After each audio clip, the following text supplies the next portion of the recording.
இன்று முதல் இந்த 3 ராசிக்காரவங்க வாழ்க்கையில வெற்றிகள் குவிய போகுதுங்க.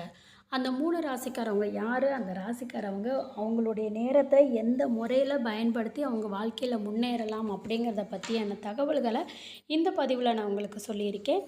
இதுதான் நீங்க ஃபர்ஸ்ட் டைம் நம்ம சேனல பார்க்குறீங்க அப்படின்னா, சேனல சப்ஸ்கிரைப் பண்ணிக்கோங்க. பக்கத்துல இருக்கக்கூடிய ஆல் பெல் சிம்பலையும் பிரஸ் பண்ணிக்கோங்க. இப்போ நம்ம வீடியோக்குள்ள போகலாம் வாங்க. அதாவது செவ்வாய் சுக்கிரனால் உருவாக்கக்கூடிய யோகம் தான். அதாவது ஜோதிடத்தின் படி வந்து பார்த்திங்கன்னா, கிரகங்கள் வந்து ஒவ்வொன்றுமே வந்து ஒரு குறிப்பிட்ட கால இடைவெளியில் ராசியை மாற்றிக்கொண்டே இருக்கும். அந்த மாதிரி மாற்றும்போது சில சமயங்களில் சுப மற்றும் அசுப யோகங்கள் உருவாகும். அப்படி உருவாகும் யோகங்களின் தாக்கம் வந்து எல்லா ராசிக்குமே வந்து இருக்குங்க.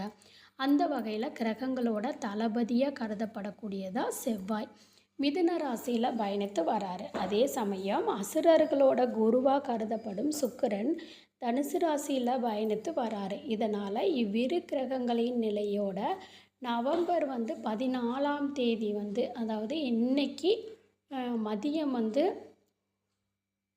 சடாஷ்டக யோகம் உருவாகி இருக்குதுங்க. மதியத்திலிருந்து ஆரம்பிக்குது இன்றைக்கி. இந்த யோகத்தினால சில ராசிக்காரவங்களுக்கு வந்து பார்த்திங்கன்னா, அதிர்ஷ்டத்தோட ஆதரவை பெற்று பலவிதமான நன்மைகளை பெற இருக்காங்க. இப்போது சுக்கிரன் செவ்வாயினால் இன்றைக்கி உருவாகி உள்ள சடாஷ்டக யோகத்தினால எந்த ராசிக்காரவங்க அதிர்ஷ்டத்தின் ஆதரவை பெற இருக்காங்க அப்படிங்கிறத நம்ம தெரிஞ்சுக்கலாங்க. மொதல் ராசி வந்து பார்த்திங்கன்னா ரிஷப ராசிக்காரவங்க. சடாஷ்டக யோகத்தினால பார்த்திங்கன்னா ரிஷப ராசிக்காரவங்க எல்லா துறையிலையுமே நல்ல வெற்றியை பெறுவாங்க. அது மட்டும் இல்லாமல் நல்ல நிதி ஆதாயங்களையும் பெறுவாங்க. வியாபாரத்தில் தங்களோட திறமையினால் நிறைய லாபத்தையும் பெறுவாங்க. பணிபுரியறவங்களுக்கு அலுவலகத்தில் புதிய பொறுப்புகள் வழங்கப்படலாம். வெளிநாட்டோட தொடர்புடைய வணிகம் செய்கிறவங்களுக்கு நிறைய நன்மைகள் கிடைக்கும் வாய்ப்பு இருக்குது. திடீர்னு பார்த்திங்கன்னா நிதி நிலைமை நல்ல உயர்வு ஏற்பட இருக்குது. புதிய வருமான ஆதாரங்களை வந்து உருவாக்கலாம். காதல், திருமண வாழ்க்கை மகிழ்ச்சியாக இனிமையானதாக இருக்குங்க. அடுத்த ராசி, இரண்டாவது ராசிக்காரவங்க யார் அப்படின்னு கேட்டிங்கன்னா, இந்த மகர ராசிக்காரவங்க. சடாஷ்டக யோகத்தினால மகர ராசிக்காரவங்க செவ்வாய் மற்றும் சுக்கிரனோட சிறப்பு ஆசையை பெறுவாங்க. குடும்பத்தில் நண்பர்கள் முழு ஆதரவு கிடைக்கும். இதன் மூலம் ஒவ்வொரு வேலையிலும் சிறப்பாக செயல்பட்டு வெற்றி பெறுவீங்க. தொழில் ரீதியாக பார்த்திங்கன்னா நிறைய பயணங்களை மேற்கொள்ள வேண்டியிருக்கும்.